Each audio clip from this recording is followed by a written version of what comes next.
Halo, Assalamualaikum. Perkenankan, kami dari kelompok 2 akan mempresentasikan hasil diskusi kami pada ruang demonstrasi konstekstual pembelajaran diferensiasi dari aspek proses.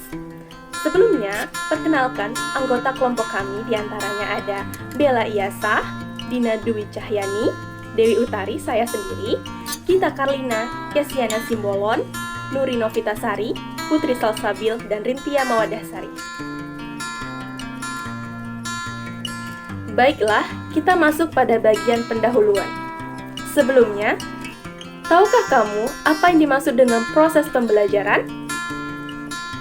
Ya, proses pembelajaran merupakan proses yang di dalamnya terdapat kegiatan interaksi antara guru dengan peserta didik dan terjadinya komunikasi timbal balik yang berlangsung dalam situasi edukatif untuk mencapai tujuan pembelajaran. Dalam proses pembelajaran tersebut, guru dengan peserta didik merupakan dua komponen yang tidak dapat dipisahkan dan harus terjalin interaksi yang saling menunjang capaian pembelajaran dan tujuan pembelajaran sehingga diperoleh hasil yang optimal.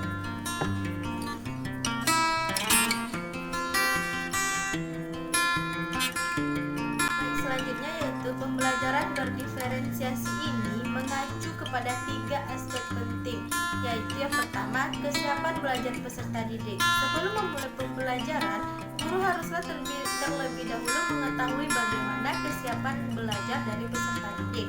Yang kedua, minat peserta didik dalam mengikuti pembelajaran.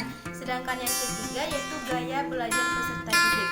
Karena peserta didik di dalam kelas itu adalah heterogen, jadi guru harus mengetahui terlebih dahulu apakah atau bagaimana gaya belajar dari peserta didik tersebut. Nah, jadi aspek proses pada pembelajaran berdiferensiasi ini mengacu kepada bagaimana siswa akan memahami, memaknai atas informasi atau materi yang akan dipelajari. Nah, cara memenuhi atau proses yang perlu disiapkan guru itu adalah guru itu harus mengetahui apakah kesiapan dari peserta didik itu sudah cukup atau sudah memadai untuk mengikuti pembelajaran, baik dari persiapan peserta didik itu secara perorangan atau pribadi maupun secara berkelompok.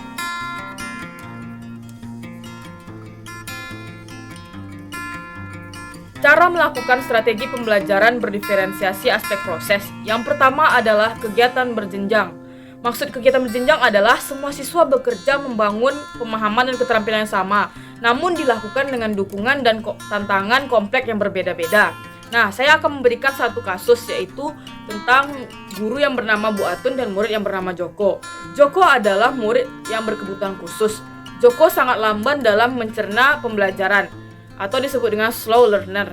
Nah, Bu Atun ini memiliki strategi yang berbeda daripada anak lainnya kepada Joko. Bu Atun akan memberikan materi secara pelan atau lamban kepada Joko sehingga Joko mudah mengerti apa yang disampaikan oleh Bu Atun. Jadi Joko akan menerima perlakuan yang berbeda daripada teman yang lainnya.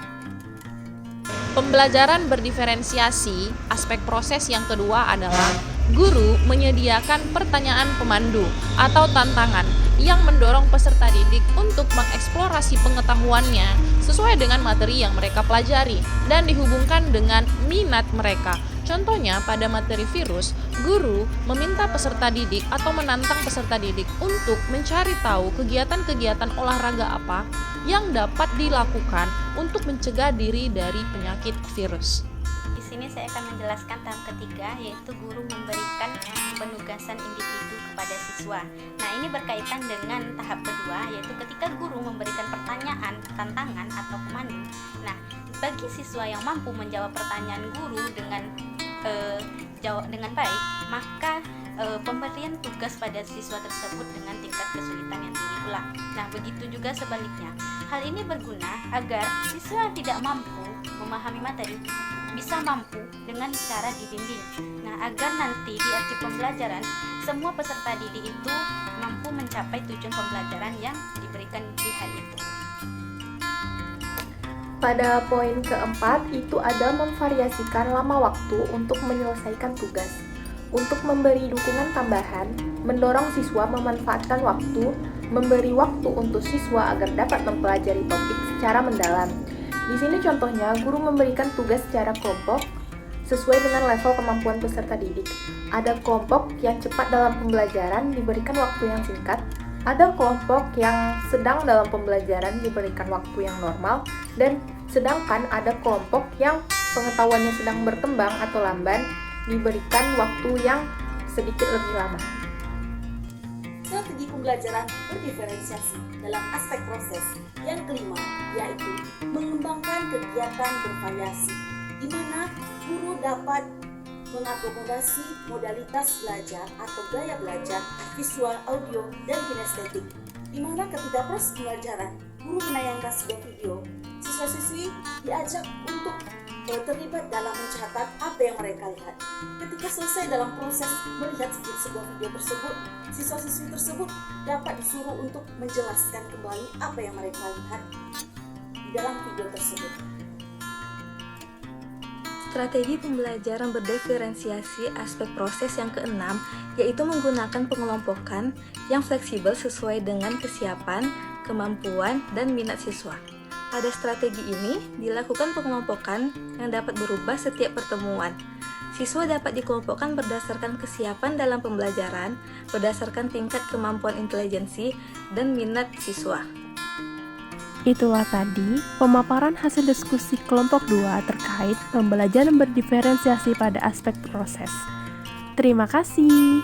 Salam mahasiswa PPG Prajabatan, gelombang pertama 2022.